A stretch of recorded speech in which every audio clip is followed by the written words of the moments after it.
अस्सलामुअलैकुम। उम्मीद करता हूँ कि आप सब खैरियत से होंगे। हमारा आज का मौजू है कि दुनिया के 10 सबसे खूबसूरत फूल। फूल हमारी जिंदगी का सादा तस्वीरों का हिस्सा है। इनकी शक्ल बेऐब है, खूबसूरती इसकी खालिस तरीन नुमाइंदगी करती है। किसी भी चीज का गुलदस्ता के फूलों से मुआवजा नहीं किया जा सकता, क्योंकि ये हमारे कमरे में रंग भरता है। जंगली फूलों के खेत में बेशुमार रंग या आपके गुलदस्ते की खुशबू है। ऐसे लोग भी हैं जो मौसमी फूलों को देखने के लिए दूर तक सफर कर रहे हैं। आप देख रहे हैं SK TV। अगर अभी तक आपने चैनल सब्सक्राइब नहीं किया तो चैनल सब्सक्राइब कर लें और रिंग के आइकन को प्रेस कर दें, ताकि फ्यूचर में मेरी नई वीडियो का नोटिफिकेशन आप तक पहुंच जाए। आइए अब हम चलते हैं अपने मौजू की जानिब। नंबर 10 पर हम बात करते हैं गुलाब के फूल के बारे में। गुलाब बेहतरीन फूल बन जाता है क्योंकि इसमें ओवरलैपिंग और खूबसूरती से पंखुड़ियों का घुमाव होता है। रंगत नुमाया होती है और इसके मुख्तलिफ रंग होते हैं। कुछ मशहूर फनकार जैसे पॉल सीजियन और क्लाउड मोनेट ने अपने शाहकारों में गुलाब का इस्तेमाल किया है। अगर आप खुसूसी तकरीबात के लिए या अपने खास शख्स को हैरान करने के लिए एक बेहतरीन गुलदस्ता तलाश करने की कोशिश कर रहे हैं तो कोई फूल गुलाब से बेहतर नहीं हो सकता। नंबर 9 पर हम बात करते हैं ऑर्किड फ्लावर के बारे में। ऑर्किड शक्ल में अपनी इनफरादियत के लिए जाना जाता है और किसी के अपने नुमाया रंगों का इम्तिजाज है। दूसरे फूलों के मुकाबले में जो अपने रंगों के इम्तिजाज के लिए झलकियां और मिलान इस्तेमाल करते हैं। ऑर्किड्स के अपने असूल हैं। खूबसूरत रंगों में गैर मुतवक्के और जंगली इंतजामात होते हैं और इसका हमेशा हैरान कुन नतीजा होता है।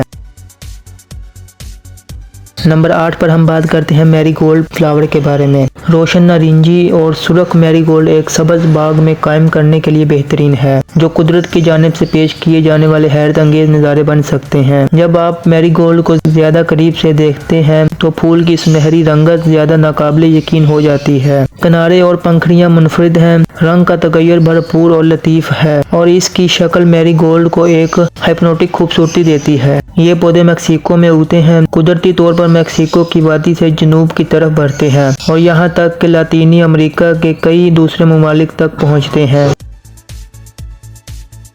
नंबर 7 पर हम बात करते हैं लोटस फ्लावर के बारे में। कमल के फूल को इंग्लिश में लोटस कहते हैं। अगर आप कमल पर एक नज़र डालें तो ऐसा लगता है कि ये असली नहीं है। कमल की पंखुड़ियां जो बाहर तक पहुंचती हैं सफ़ेद और गुलाबी रंगों के साथ फैली हुई हैं। मरकज में वाक़या सोने के स्टीमन बसरी तौर पर एक फोकल पॉइंट देता है, जिसने पूरी प्रेजेंटेशन को एक साथ बनाया। पंखुड़ियों का साइज हमवार है और इसके नकात नाकाबिले यकीन किरदार देते हैं। हिंदुस्तानी कमल या सिर्फ कमल के नाम से भी जाना जाता है। इसे बाजू बोलचाल में वाटर लिली भी कहा जाता है।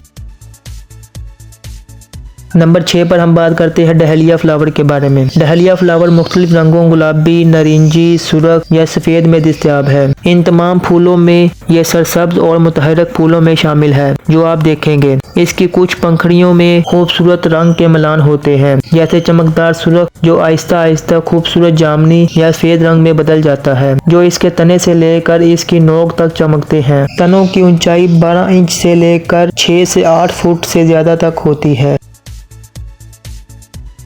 नंबर 5 पर हम बात करते हैं वाटर लिली फ्लावर के बारे में। वाटर लिली क्लाउड मोनेट की बसरी फनकारी के लिए एक और फूल है और ये कोई ताज्जुब की बात नहीं है। इस फूल की हम आहंगी और खूबसूरती शाज़ो नादिर ही नजर आती है और इसके रोशन रंगों की अपनी चमक नजर आती है।